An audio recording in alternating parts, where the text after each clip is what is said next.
Hi అండి, welcome to our channel Telugu audio FM. ప్రేమ సంఘర్షణ కథ 35వ భాగం ముగింపు భాగాన్ని ఇప్పుడు మనం వినేద్దాం. ఇక కాసేపటికి తేరుకున్న అర్జున్ పైకి లేచి వరుణ్ వైపు చూడను కూడా లేదు. అమ్మా పూజ, మీ చిన్నన్నయ్యని అతడి తల్లిని తీసుకుని తనకు రావాల్సిన ఆస్తి తీసుకుని ఈ ఇంటి నుండి బయటికి వెళ్ళమను ఇమిడియట్గా. నా కంటి ముందు కాసేపు ఉంటే నేను ఇంత సహనంగా ఉండకపోవచ్చు, అందుకే చెప్తున్నా వెళ్ళమను అని అన్నాడు. తనని నా కంటికి ఈ జన్మలో కనపడకని చెప్పు అని అన్నాడు కఠినంగా అర్జున్.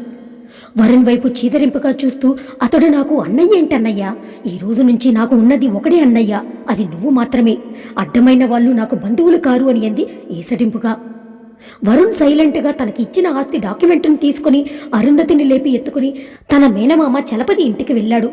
ఆమెని అక్కడ పడుకోబెట్టి ఇంట్లో ఎవరూ లేకపోవడం చూసి ఎక్కడ చచ్చారా అందరూ అని కోపంగా అనుకుని అరుంధతిని అలాగే వదిలేసి తన కారు తీసుకుని సిటీకి స్టార్ట్ అయ్యాడు. ఇప్పుడు అతడికి తన ఆస్తి దక్కిందన్న సంతోషం, అర్జున్ ఐశ్వర్యలకి ఇక తనకు ఏవీ సంబంధం లేదనుకుని వెళ్ళిపోయాడు. పూజని శ్రీని ఐశ్వర్య తీసుకుని వెళ్ళగా పార్థసారథి గారిని తన తల్లి గదికి తీసుకుని పోయాడు అర్జున్. తనకు తెలుసు, ఇంతకు ముందు ఉన్న రూమ్కి వెళితే ఆయన మళ్ళీ అరుంధతి చేసింది గుర్తు తెచ్చుకుని బాధపడతాడని.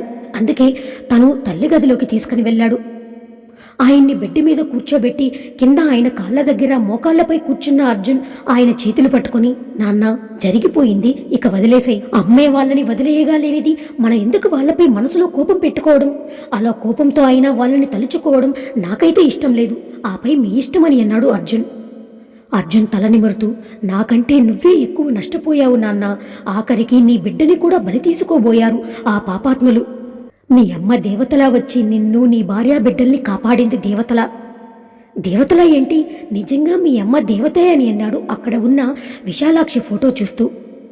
ఐశ్వర్య పాలు తీసుకుని ఆ గదిలోకి వచ్చి, మావయ్య ఈ పాలు తాగండి, మీరేమీ తినలేదు అని అంటూ ఇచ్చింది. అర్జున్ పైకి లేచి ఆ గ్లాస్ తీసుకుని ఆయన ముందు పెట్టి, తాగండి నాన్న అని అన్నాడు.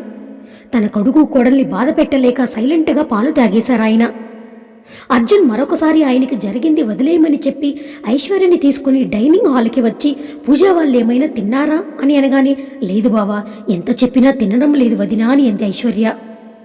తను బాబుకి ఫీడ్ చేస్తుంది, టైంకి తినకపోతే ఎలా అని అన్నాడు అర్జున్. నువ్వు తిను అని అంటూ ఐశ్వర్యని కూర్చోబెట్టి తనకు ప్లేట్లో వడ్డించి తిను అని అన్నాడు. నువ్వు కూడా తిను బావా అని అంది బాధగా. నేను తర్వాత తింటానే, నువ్వు తిను, మెడిసిన్ వేసుకుంటావు, తినకపోతే మన బంగారానికి ఆకలి వేయదా, తిను అని అంటూ అర్జుని ఐశ్వర్యకి అన్నం కలిపి తినిపించి తను తిన్నాక పూజకు తీసుకుని వెళ్ళాడు. పూజని బతిమలాలి తినిపించి శ్రీని కూడా బలవంతంగా భోజనానికి తీసుకుని వచ్చాడు అర్జున్. నువ్వు కూడా తింటానంటే నేను తింటా బావా అని అన్నాడు శ్రీ. అర్జునికి తినాలని లేకపోయినా శ్రీ కోసం కూర్చున్నాడు. ఐశ్వర్య ఇద్దరికీ వడ్డించింది. ఏదో తిన్నామంటే తిన్నామని అనిపించుకొని ఇద్దరూ లేచేశారు. ఇక రూమ్లో అర్జున్ గుండెల మీద పడుకుని ఉన్న ఐశ్వర్య తన కడుపులో ఎప్పుడు కదలిక వస్తుందానని అర్జున్కి చూపిద్దామా అని వెయిట్ చేస్తూ ఉండగా తన కడుపులో చిన్నగా కదలిక రాగానే, బావా చూడు అని అంటూ అర్జున్ చెయ్యి తన చీరని పక్కకు తీసి తన పొత్తి కడుపుపై అరచేతిని ఉంచి, లోపల మన పాప కదులుతున్నది చూడు అని అంది నవ్వుతూ. అర్జునికి కూడా ఆ కదలికలు తెలియడంతో ఆనందంగా, అవును పాప లోపల కదులుతూ ఉంది, అవును మామూలుగా 6వ నెలలోనే కదా కదిలేది బేబీ, మరి మన పాప ఏంటి 4వ నెలకే కదులుతుంది అని ఆశ్చర్యంగా అడిగాడు అర్జున్. ఐశ్వర్య అప్పుడు చెప్పింది తనకి ఆ కదలిక ఎప్పుడు మొదలైందానని. దాంతో అర్జున్ ఆశ్చర్యం అండ్ ఆనందంగా, అంటే నిజంగా అమ్మ మన పాపగా వస్తుందా? ఓ గాడ్, నాకు ఎంత ఆనందంగా ఉందో అంటూ ఐశ్వర్యని పడుకోబెట్టి ఆమె బంపంతా ముద్దులు నింపేసి, అమ్మా నా కోసం వచ్చేస్తున్నావా నువ్వు అని ఆనంద బాష్పాలతో అడిగాడు. బావా అని అంది అర్జున్ కంటిలో తడి చూసి కంగారుగా. ఐశ్వర్యని లేపి తనని గాఢంగా కౌగిలించుకొని, ఇవి ఆనందంతో వచ్చిన కన్నీళ్ళే అని అంటూ, చాలా థ్యాంక్స్, ఈ విషయం చెప్పి నా మనసులో ఇప్పటిదాకా ఉన్న బాధ పోగొట్టావు అని అన్నాడు అర్జున్. నాకు నీ సంతోషం కన్నా ఇంకేం కావాలి బావా, నీకు ఈ విషయం చెప్పడానికి అప్పటినుండి వెయిట్ చేస్తున్నాను అని అంది ఐశ్వర్య నవ్వుతూ. నువ్వు నా పక్కన ఉండగా నేనెప్పుడూ హ్యాపీగానే ఉంటాను అని అంటూ తన నుదుటిని ముద్దు పెట్టి, నువ్వు కూడా జరిగిన వాటిని గురించి ఆలోచించకు సరేనా, మా అమ్మ ఆరోగ్యంగా పుట్టాలి అని అన్నాడు ప్రేమగా తన కడుపుని నిమురుతూ. అంటే అత్తయ్య కోసమేనా అని అంది. దాంతో అర్జున్ నవ్వేసి, నువ్వేనే నాకు అందరికన్నా ఎక్కువ, నువ్వు లేకపోతే మా అమ్మ ఎలా వస్తుంది చెప్పు, నీ వల్లే నేను ముందుగా మేలుకోగలిగాను, లేదంటే ఒక మేకవన్నె పులి నా వాళ్ళని ఒక్కొక్కరిని తినేసేది అని అన్నాడు కోపంగా. బావా, నువ్వు డిసప్పాయింట్ అవ్వను అని అంటే ఒక విషయం అడుగుతాను అని అంది ఐశ్వర్య. అడుగు అని అన్నాడు అర్జున్. అది మీకు మామయ్య గారికి అరుంధతి వరుణులు చేసినవి ఎలా తెలిసాయి అని అంది. అర్జున్ ఐశ్వర్యని చూస్తూ చలపతి వల్ల అని అన్నాడు. ఏంటి అతడా అని అంది ఆశ్చర్యంగా. వాడే నిజాలు చెప్పాడు. అది నాకు మాత్రమే తెలుసు అనుకుంటే నాన్న కూడా ఆ మాటలు విన్నాడు. అంతేకాదు నువ్వు రాముతో టెస్టులు చేయించడం కూడా నాన్నకే తెలిసింది. నాకు ఆ విషయం తెలియదు నాన్న చెప్పేదాకా. ఆ చలపతి అన్నీ చెప్పాడు, కానీ ఈ విషయం దాచేశాడు. ఒకవేళ నీకు అనుమానం రాకుండా తాగేసి ఉంటే ఏమయ్యేది? తలుచుకుంటేనే భయం వేస్తుంది. అందుకే పెద్దలు చెప్పారు, ఇంటి దొంగను ఈశ్వరుడు కూడా పట్టలేడని. నా గుడ్డి నమ్మకంతో నీకు కూడా హాని చేయబోయానని గిల్టీగా చెప్పాడు అర్జున్. అర్జున్ని హత్తుకుని, నువ్వు కావాలని ఏదీ చేయలేదు కదా బావా. ఒకవేళ నేను గుర్తించకపోయినా అత్తయ్య కాపాడేవారు అని అంది నవ్వుతూ ఐశ్వర్య. అమ్మ నన్ను ఎన్నిసార్లు కాపాడిందో లెక్కలేదు. తనే నా చిన్నప్పటి నుండి ప్రమాదాల నుండి బయటపడేసింది. అంతా నేను కరెక్ట్గా ఆలోచించి ఉంటే వాళ్ళని ఇంతదాకా రానిచ్చేవాణ్ణి కాదు అని అన్నాడు కోపంగా. బావా, ఇదంతా వదిలే, కానీ ఆ చలపతి నీకు దొరికాడు. అతడే ఇదంతా నడిపిస్తున్నాడని, అతడి వెనుక అరుంధతి వరుణ్ ఉన్నారని ఎలా తెలిసింది అని అడిగింది. అర్జున్ జరిగింది ఐశ్వర్యకి చెప్తూ ఏం జరిగిందో తలుచుకున్నాడు. ఐశ్వర్యని ఒకసారి ఆ ఊరి వాళ్ళు చెరువులో తోసేశారు, గుర్తుంది కదా. వాళ్ళని వెతుకుతూ ఉంటాడు అర్జున్. కానీ వాళ్ళు చలపతి చెప్పడంతో ఆ ఊరు వదిలి వేరే రాష్ట్రం పారిపోయి ఉంటారు. వాళ్ళల్లో ఒకడు అర్జున్ ఆ విషయం వదిలేసి ఉంటాడని, తన భార్యని వదిలి ఉండలేక చాలా రోజుల తర్వాత ఇంటికొచ్చాడు. వాడి కర్మకాలి అర్జున్ గవర్నమెంట్ కలిసి కడుతున్న ఫ్యాక్టరీలోనే పనికి వచ్చి అర్జున్ కంట్లో పడ్డాడు. వాడిని పట్టుకొని 4 తన్నగానే తనని ఆ పని చేయమంది చలపతి అని చెప్పేశాడు వాడు. అర్జున్కి తనపై జరిగే వాటికి ఇంకా ఐశ్వర్యని బెదిరించి పెళ్లి ఆపాలని చూసింది, తనని చంపాలని చూడడం, ఇదంతా చలపతి ఒక్కడే చేస్తున్నాడా లేక చేసేవాడికి హెల్ప్ ఏమైనా చేస్తున్నాడా అని డౌట్ రావడంతో తన వాళ్ళని కొందరిని చలపతిని ఎత్తుకొచ్చేయమని చెప్పాడు అర్జున్. వాళ్ళు చలపతిని తీసుకుని తన పొలంలోని ఇంట్లోని కట్టేసి ఉంచారు. అర్జున్ అక్కడికి వెళ్లి తన వాళ్ళకి సైగ చేశాడు లేపమని.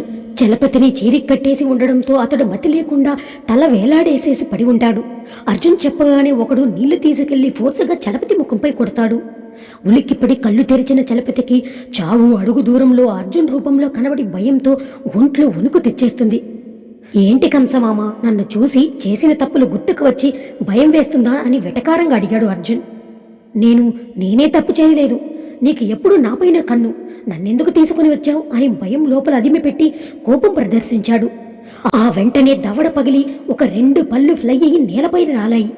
నోట్లో రక్తం వస్తూ 1 నిమిషం తరువాత అక్కడ చలనం వచ్చి నొప్పి తగ్గుతూ ఉంటే ఆ అని అరుస్తూ గింజుకుంటూ ఉన్నాడు. నీకొక్క దెబ్బ తగిలేసరికి ఇలా అరుస్తున్నావే, మరి నా భార్యని నీళ్ళల్లో తోసేసి చంపాలని చూశావు. తనకి ఎంత భయం బాధ కలిగి ఉంటాయిరా అని కోపంగా మరొక దెబ్బ ముక్కు మీద గుద్దాడు. ముసలోడికి పాపం ముల్లోకాలు కనబడ్డాయి ఆ దెబ్బకి. దాంతో అరుస్తూ కొట్టకర్జున్, నేను ఎంతైనా నీ మామని, మీ పిన్నికి అన్నయ్యని అని బ్రతిమలాడాడు. ఏరా, ఇప్పుడు గుర్తుకు వచ్చాయా చుట్టరికాలు అని చెప్పు. ఎవరు చెప్తే ఇదంతా చేశావు? చెప్పలేదు. నీ బాడీలో ఒక్కొక్క పార్ట్ నీ నుండి కట్ చేసి వేరు చేసి ముక్కలు ముక్కలుగా చేస్తాను అని బేస్ వాయిస్తో చెప్పగానే అర్జున్ కోపం చూసి అతడు అన్నంత పని చేస్తాడని భయం వేసి, వద్దు నన్ను చంపకు, నువ్వు అడిగింది చెప్తాను అని అన్నాడు. చెప్పు అని అనగానే మీ పిన్ని అరుంధతి అని చెప్పాడు చలపతి. అర్జున్కి ఒక్కసారిగా కాళ్ళ కింద భూమి కదిలినట్టయి తూలి మళ్ళీ నిలదొక్కుంటూ, లేదు నువ్వు అబద్ధం చెప్తున్నావని అర్జున్ కోపంగా మరొక దెబ్బ వేయబోయాడు. ఆగు, నేను చెప్పేది నిజం. మీ పిన్ని చెప్తేనే నేను ఇదంతా చేశాను. ఇది ఒక్కటే కాదు, చాలా చేశాను. నా మాట నమ్ము, నేను చెప్పేది నిజం. నా బిడ్డ మీద ఒట్టు. అరుంధతి చేయమంటేనే నేను చేశాను అని అంటూ జరిగినవి తను చేసినవన్నీ చెప్పాడు. వరుణ్ విషయం చెప్పలేదు చలపతి. అర్జున్కి ఐశ్వర్య చెప్పిన మాటలు గుర్తుకు వచ్చాయి. నీ నమ్మకాన్ని పక్కన పెట్టి చూడు, అప్పుడు వాస్తవాలు కనబడతాయని చెప్పడం గుర్తుకు వచ్చి, అంటే ఐశ్వర్యకి పిన్ని గురించి నిజాలు తెలుసా అని అనుకుని ఇంకా ఏం చేశారా అని కోపంగా అనగానే, నాకు తెలిసినవన్నీ చెప్పేశాను, నన్ను వదిలేసేయి, నీ జోలికి రానికా అని అన్నాడు చలపతి. అర్జున్ తన వాళ్ళ వైపు చూసి, వాడికి పచ్చి మంచినీళ్ళు కూడా ఇవ్వకండి, అలాగే ఉంచండి, నొప్పి బాధ ఎలా ఉంటాయో తెలియాలి అని కోపంగా అక్కడి నుంచి తల్లి సమాధి దగ్గరకు వెళ్ళి కూర్చున్నాడు అర్జున్ బాధగా. ఎలా అమ్మా, మనుషులు ఇలా ఉంటారు? ఇన్ని ఏళ్ళుగా ఆవిడ్ని ఎంత గౌరవంగా అభిమానంగా చూశాను. నీ మీద ఉన్న ప్రేమతో తనని అమ్మా అనలేకపోయాను, కానీ అమ్మగానే చూసుకుంటున్నాను కదా. ఆస్తి కావాలంటే ఇచ్చేవాడిని, నువ్వు మాతో ఉండకు అని అంటే అలాగే దూరంగా వెళ్ళిపోయేవాడిని కదా. మరి ఎందుకు చేసింది ఇదంతా అని అనుకుని అలాగే ఉండిపోయాడు చాలాసేపు అర్జున్. అర్జునికి తెలియంది తను చలపతిని కొట్టి నిజాలు చెప్పిస్తూ ఉండగా అక్కడ అరుపులు విని పార్థసారథి గారు వచ్చాడు. అదంతా ఆయన కూడా విన్నాడు. అప్పటికే ఆయనలో వరుణ్ మీద అనుమానం కలిగింది, అతడు ఐశ్వర్యని చూసిన విధానం గమనించి. అందుకే నిజాలన్నీ తెలుసుకునే పనిలో పడ్డాడు ఆయన. అప్పుడే ఐశ్వర్య రామ్ దగ్గరికి వెళ్లడం చూసి తన మాటలు రామ్ మాటలు విని తట్టుకోలేకపోయాడు. ఇన్నాళ్ళు తను ఎంతగానో నమ్మిన అరుంధతి ఎంత దిగజారిందా అని. అర్జున్ని, తన కోడల్ని, ఆమె కడుపులో బిడ్డని కూడా చంపడానికి చూస్తుంది అంటే తనని అస్సలు క్షమించకూడదు అని మరింత నిజాలు తెలుసుకునే పనిలో భాగంగా వరుణ్ గురించి కూడా ఆయనకు తెలిసింది. అర్జున్ బాగా ఆలోచించి ఆస్తి పత్రాలు వాళ్ళకిచ్చేసి దూరంగా పంపేయాలావిడిని అని అనుకున్నాడు. అర్జున్ వాటిని లాకర్లో భద్రంగా ఇన్నాళ్ళు దాచాడు. ఏదో ఒకరోజు వాళ్ళకిచ్చి సర్ప్రైజ్ చేద్దామనుకుంటే తన పిన్ని అంతకంటే పెద్ద సర్ప్రైజ్ ఇచ్చింది పాపం. నిజాలన్నీ ఆయనకు ఊపిరాడకుండా చేస్తూ ఉంటే అర్జున్ ఎదురై, నాన్న నాతో రండి, పని ఉంది అని తనని తీసుకుని టౌన్కి వెళ్ళాడు అర్జున్. పార్థసారథి గారితో అర్జున్ వరుణ్కి పెళ్లి చేసి వాడికి లైఫ్లో సెటిల్ చేద్దాము అనుకుంటున్నాను నాన్న, ఏమంటారు అని అడిగారు దారిలో.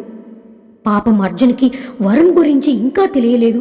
వాడిని ఇలా పెళ్లి పేరుతో అయినా దూరం పెడితే అర్జున్కి సమస్య ఉండదు అని, నీ ఇష్టం పెదబాబు అని అన్నాడు.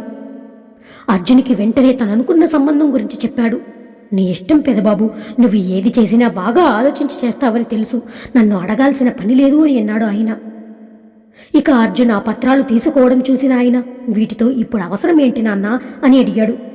అవసరం ఉంది నాన్న, వరుణ్కి పెళ్లి కుదిరితే వాడికి పెళ్లి కానుకగా వీటిని ఇస్తాను నేను, వాళ్ళకి అన్యాయం చేయలేదని కొందరికి తెలుస్తుంది అని మనసులో అనుకున్నాడు.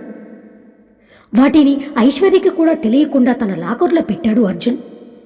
పెళ్లి చూపులు చెడగొట్టుకుని వచ్చాక పార్థసారథి గారికి వరుణ్ మీద కోపం వచ్చి తన గదిలో గంభీరంగా ఉండగా అరుంధతి కొడుకు గదిలోకి వెళ్లడం చూసి కాసేపటికి ఆయన కూడా వెళ్ళాడు. అక్కడ వాళ్ళ మాటలు విన్నాక ఆయన మనసు విరిగిపోయి అలాగే ఎండలో బయటకు వెళ్ళిపోయాడు. అలా వెళ్ళిన ఆయనకి విశాలాక్షి సమాధి కనబడి అక్కడ కూలబడ్డాడు. ఏం పాపం చేశాను నేను?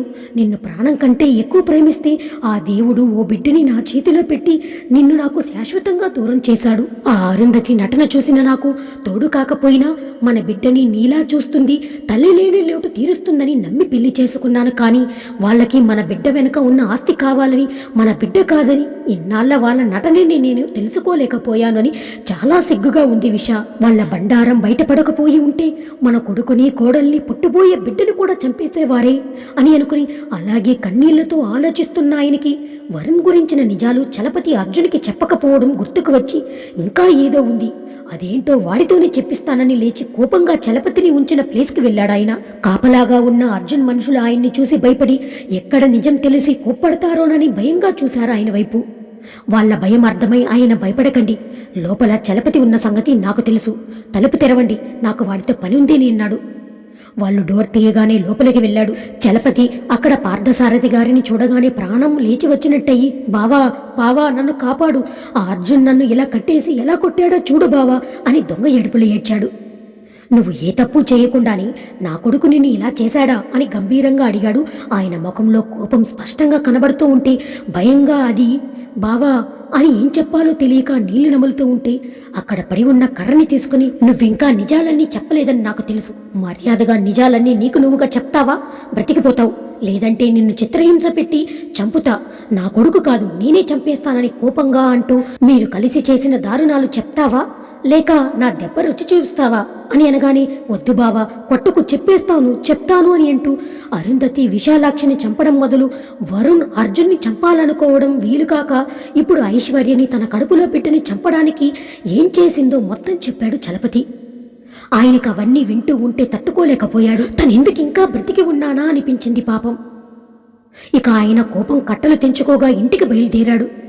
అంతకు గంట ముందే ఎస్ఐ ఫోన్ చేసి ఆ డ్రైవర్ నిజాలు ఒప్పుకున్నాడు, మిమ్మల్ని చంపమంది మీ తమ్ముడే ఆట అని బాంబు పేల్చాడు. ఇక అర్జునికి కూడా బాధ కోపం వచ్చేశాయి. ఇక మనం ప్రస్తుతానికి వస్తే అర్జున్ ఐశ్వర్యకి జరిగిందంతా చెప్పి ఆ తర్వాత ఏం జరిగిందో నీకు కూడా తెలుసు కదా. అలా నిజాలు తెలిసాయి నాన్నకి నాకు అని చెప్పాడు అర్జున్. తరువాత వరుణ్ ఆస్తి పేపర్లు తీసుకున్న తరువాత కన్న తల్లిని కూడా పట్టించుకోడు. దాంతో అరుంధతి మానసికంగా కృంగిపోయి తను చేసిన పాపాలకు శిక్ష అనుభవిస్తూ ఉంటుంది. చలపతినైతే అర్జున్ జైలుకు పంపించేస్తాడు. తరువాత అర్జున్ ఐశ్వర్య ఇద్దరూ తమకు పుట్టబోయే బిడ్డ కోసం ఎదురు చూస్తూ సంతోషంగా వాళ్ళ జీవితాన్ని గడుపుతారు. ఈ కథ ఇంతటితో సమాప్తం.